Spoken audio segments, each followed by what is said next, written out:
यार आप कैसे करेंगे ये आपको हम करके दिखाने वाले हैं। तो देख सकते हैं इस तरीके का जो है फॉर्म है। आईटीबीपी में विभिन्न प्रकार की भर्ती आती है, जिसमें कांस्टेबल है, हेड कांस्टेबल, एएसआई है, एसआई और अन्य प्रकार की भर्तियां रहती है। तो इन सबके आवेदन के लिए आपको वन टाइम रजिस्ट्रेशन यानी कि ओटीआर करना पड़ता है। देख सकते हैं यहाँ पे वन टाइम रजिस्ट्रेशन का पूरा डिटेल्स जो है दिया हुआ है। ये 24 घंटे चलता है, आप कभी भी कर सकते हैं। लेकिन आपको एक चीज ध्यान रखनी है कि जब तक आप इसका रजिस्ट्रेशन नहीं करेंगे आप किसी भी फॉर्म का आवेदन नहीं कर पाएंगे। इसलिए पूरा आपको रजिस्ट्रेशन करना जरूरी है और आपको ये वीडियो भी देखना जरूरी है। बाकी अलग अलग फॉर्म में अलग अलग जानकारी दी होती है। यहाँ पे बता दें, फोटो जो अपलोड होनी है वो 30 KB से 100 KB होनी है।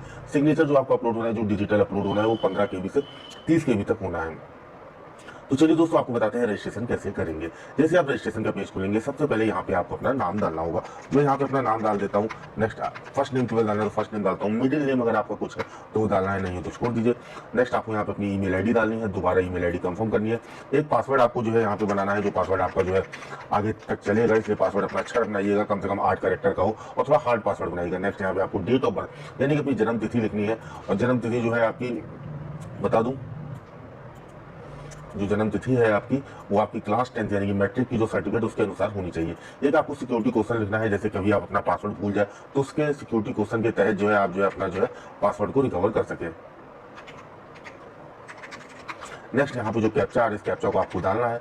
सब कुछ करने के बाद यहाँ पे अगर आप देखेंगे तो यहाँ पे आपको कम सबमिट का बटन दिखाई दे रहा है। सबमिट पे क्लिक करना है, लेकिन एक चीज का ध्यान रखना है, जो भी डिटेल्स आप सबमिट करेंगे इसके बाद कोई भी चेंजेस आपका नहीं होगा। तो अच्छी तरीके से सावधानी पूर्वक चेक करने के बाद ही सबमिट करें। चलिए मैं सबमिट करता हूँ। जैसे ही हमने सबमिट किया, यहाँ पे देख सकते हैं पेज यहाँ पे ग्रीन कलर का आ जाएगा, रजिस्ट्रेशन सक्सेसफुली, और यही फॉर्म दोबारा खुल जाएगा। लेकिन अब आपको क्या करना है, अब आपको यहाँ पे देखेंगे क्लिक हियर टू लॉगिन का बटन दिखाई दे रहा है। इस लॉगिन वाले बटन पे क्लिक करना है। जैसे लॉगिन वाले बटन पे क्लिक करेंगे आपको अपना रजिस्टर्ड मोबाइल नंबर डालना, अपनी रजिस्टर्ड ईमेल आईडी डालना है जो भी आपने बनाई थी, और जो पासवर्ड भी आपने क्रिएट किया था वो पासवर्ड के साथ यहाँ पे लॉगिन करना है। मान लीजिए अगर आपका लॉगिन नहीं होता है किसी वजह से, तो दोस्तों यहाँ से आप देख सकते हैं रीसेट पासवर्ड का भी ऑप्शन है, आप पासवर्ड को रीसेट कर सकते हैं। एक चीज और बता दूं आपको, लॉगिन करने से पहले आपको अपनी लॉगिन ईमेल आईडी को वेरीफाई करना पड़ेगा। इसके लिए आपकी ईमेल पे या स्पैम फोल्डर में आप देख सकते हैं एक ईमेल गया होगा, उस पर क्लिक करके आपको इसको वेरीफाई करना पड़ेगा। उसके बाद ही आप इसको लॉगिन कर सकते हैं। तो चलिए हम इसको वेरीफाई करते हैं। ये देख सकते हैं ईमेल हमारा जो है वेरीफाई हो चुका है। ईमेल पे जो लिंक था वो स्पैम फोल्डर में हमारे आए थे, इसे ध्यान दीजिएगा। आपके में स्पैम हो, जंक हो, उस पर जरूर चेक कीजिएगा अगर आपको नॉर्मल इनबॉक्स में इसका लिंक जो है नहीं आता है। तो हमारे पास आ चुका है, हम इसको लॉगिन करके आपको दिखाते हैं आगे आपको क्या क्या करना है। जैसे आप लॉगिन करके अंदर चलेंगे, इसमें जो भी नए एप्लीकेशन रनिंग में है वो सारे यहाँ पे दिख जाएंगे। इसके आवेदन कैसे करना है, यहाँ पे लाइव का बटन है। जिस भी फॉर्म के आगे आपको लाइव वाला बटन दिख रहा है उस पर लाइव वाले बटन पे क्लिक करके अपना आवेदन कर सकते हैं। लेकिन उससे पहले आपको क्या करना है, उससे पहले आपको अपनी प्रोफाइल को कंप्लीट करना है। तो उसके लिए यहाँ पे प्रोफाइल डिटेल्स पे क्लिक करना है। प्रोफाइल डिटेल्स में क्लिक करेंगे तो यहाँ पे आप देख सकते हैं आपको जो है अपने मोबाइल नंबर अपडेट करना है। नेक्स्ट आपको अपने पिता का नाम है, आपको अपनी माता का नाम है, कंट्री है, एड्रेस है, ये सारी चीजें पहले अपडेट करनी होगी। तो चलिए फटाफट इसको जो है अपडेट कर लेते हैं ताकि हमको आगे जो है फॉर्म भरने में बिल्कुल भी दिक्कत ना हो। नेक्स्ट यहाँ पे आपको अपना एड्रेस डाल देना है, अपना जो है पिन कोड जो है वो डाल देना है। दोनों एड्रेस हमारा सेम है तो सिंपली यहाँ पे टिक कर देंगे। नीचे आएंगे, यहाँ पे जो है इसको पहले मैं मार्कर को थोड़ा हटा देता हूँ ताकि आपको समझने में आसानी हो। आपको यहाँ पे अपना जो धर्म है वो सेट करना है, नेशनलिटी सेट करनी है। आप किसी स्पोर्ट्स वगैरह में तो नहीं है वो डाल देना है। यहाँ पे आपको अपनी एजुकेशन क्वालिफिकेशन डालनी है, क्या बीटेक है, 10th पास है, बैचलर डिग्री है, 12th विद PCM है, जो भी आपका क्वालिफिकेशन है वो आपको डाल देना है। जैसे मेरी क्वालिफिकेशन है बीकॉम, तो मैं यहाँ पे जो है पहले मैं यहाँ पे जो है 12th ही डाल देता हूँ क्योंकि 12th ज़्यादा बेटर दिख रहा है मुझे। लेकिन जो आपकी मैक्सिमम क्वालिफिकेशन है वो डालिएगा 12th। यहाँ देखिए नॉर्मल भी 12th है, 12th के साथ PCM भी है, अलग अलग दिया हुआ है। यहाँ पे देखिए सारी क्वालिफिकेशन दी है।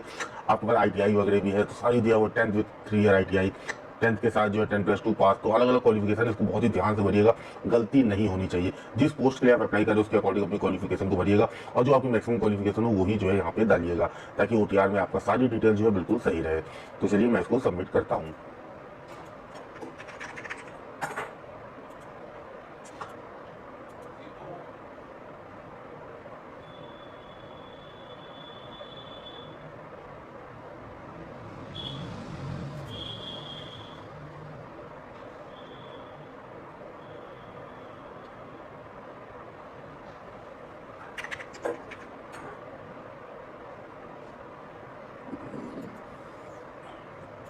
इसमें जो भी जो है 10th का ऑप्शन है वो ITI के साथ है। हमने जो प्लेन 10th का रखा था इसलिए यहाँ पे मैंने जो है इसको छोड़ दिया है और यहाँ पे मैंने अपने इंस्टीट्यूट का नाम डाल दिया है।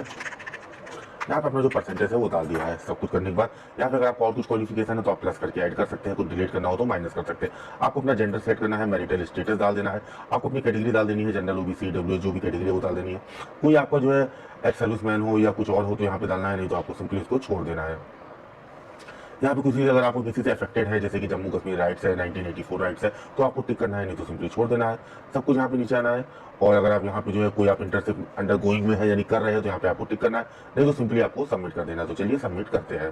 दोस्तों जैसे हमने सबमिट पे क्लिक किया, यहाँ पे कह रहा है कि यह जो ऑप्शन है सर्विसेज वाले, इस पे आपको क्लिक करना है। तो इसमें क्या है, आपने अगर आपका सिविलियन या सेंट्रल गवर्नमेंट सर्विस है, एम्प्लाई है, तो यहाँ पे आ सकते हैं। सर्विस मैन है तो यहाँ पे, आईटीबीपी के एम्प्लाई है तो यहाँ पे आईटीबीपी के एलडी एम्प्लाई है तो यहाँ पे, अगर आपका कुछ भी नहीं है तो यहाँ पे प्राइवेट पीएसयू अनएम्प्लॉयड का ऑप्शन है, इस पे आपको टिक करना है। तो यहाँ पे आपको टिक करना जरूरी था और हमारा टिक नहीं हुआ था, इसी वजह से यहाँ पे जब हम सबमिट कर रहे थे तो सबमिट नहीं ले रहा था। हमने इसको सबमिट कर दिया है, टिक कर दिया है। अब हम इसको यहाँ पे सबमिट वाले बटन पे प्रेस करते हैं और चेक करते हैं हमारा फॉर्म सबमिट होता है कि नहीं।